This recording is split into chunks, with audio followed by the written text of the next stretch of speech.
Dimboli, cascade de Sousoudé, un ouvrage de franchissement réceptionné. Le programme sur la piste du Caméléon rend impressionnant le visage des sites touristiques et culturels de la commune de Dimboli à travers la réalisation d'un ouvrage de franchissement réceptionné ce vendredi 16 mai 2025. Situé à cheval entre Kafori et Malinda, la cascade de Sousoudé est l'une des merveilles de la commune de Dimboli. Disposant de 2 piscines naturelles et des escaliers taillés sur mesure, la cascade de Sousoudé est un véritable don de la nature.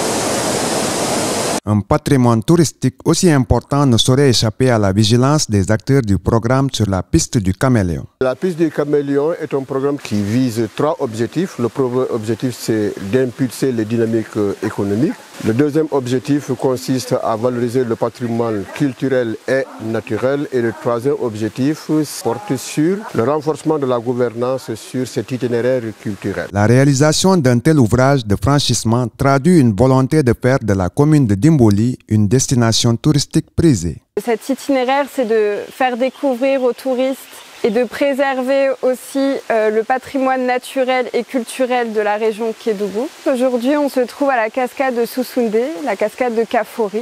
Nous avons mis en place un ouvrage de sécurisation dans cette cascade. Ce qui vient prendre en compte les préoccupations des communautés par rapport à l'accès. C'est un investissement qui va rapprocher les villages du bas de la montagne, je veux dire de la commune de Dimboli, mais également aussi des villages qui sont perchés sur le plateau et qui se trouvent dans la commune de Fongolimbi. Une belle réalisation qui rassure les élus territoriaux. À chaque rencontre du conseil municipal à Dimboli, c'était notre inquiétude aujourd'hui.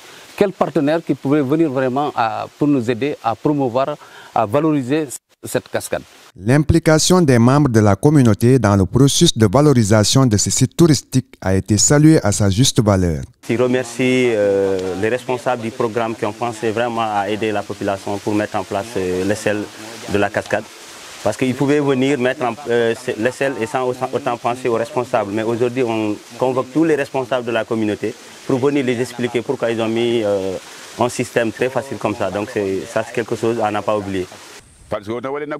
Il est vraiment content et il remercie vraiment l'équipe de penser à ça, surtout le programme. Donc, avant ça, c'était un peu difficile quand les personnes quittent à Toumania ou bien quittent ici parce que c'est le raccourci qui facilite aux gens d'accès à Toumania. D'abord, elle remercie les invités, les étrangers, et souhaite la bienvenue. Vous êtes venus chez vous.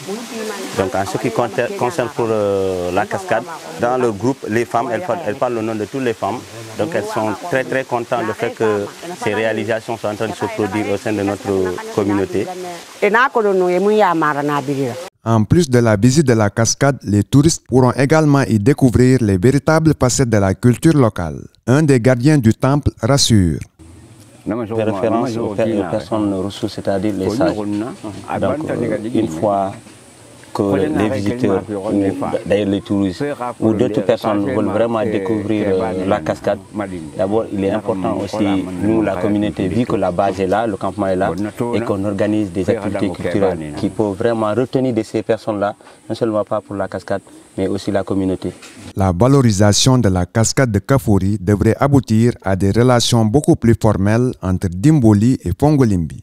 Un élément de plaidoyer qui pourrait rapprocher les 2 communes, c'est-à-dire la commune de Fongolimbi et la commune de Dimboli, dans le cadre justement de l'intercommunalité.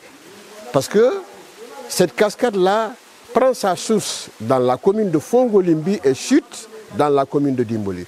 Donc, les 2 communes aujourd'hui ont intérêt à se mettre ensemble pour mieux valoriser ces sites-là. Toutefois, l'atteinte de cet objectif de développement culturel et touristique intégral repose sur certaines conditions. Et donc on attend de la population locale, et notamment les jeunes, qu'ils fassent un suivi, qu'ils prennent soin aussi de ces ouvrages, puisque c'est vraiment des matériaux durables qui ont été utilisés. Donc si les populations se l'approprient et en prennent soin, alors le matériel pourra rester de génération en génération. Les élus territoriaux ont un rôle déterminant à jouer dans ce processus.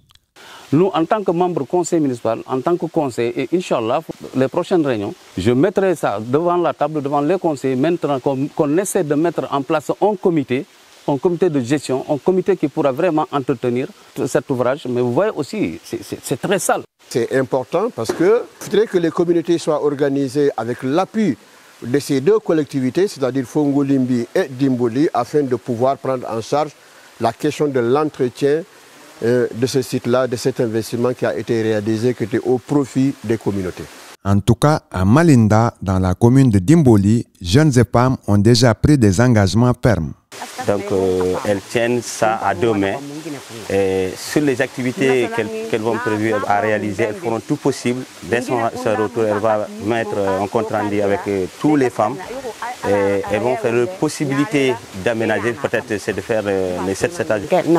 Donc il prend solennellement ses responsabilités devant les zones qui fera un compte rendu. Une fois son retour, il va tenir une réunion pour penser comment s'organiser pour vraiment l'entretien de la cascade. Outre la réalisation de cet ouvrage de franchissement, la cascade de Sousoudé mérite d'autres aménagements supplémentaires. À partir du mois de juin-juillet, la cascade est inaccessible parce qu'il y a une rizière qui est là. Donc nous demandons aux partenaires de penser à cela encore. Parce que les véhicules ne peuvent plus venir là où on a garé maintenant. Les gens qui peuvent venir, il faut marcher à pied. Sinon, c'est inaccessible aussi.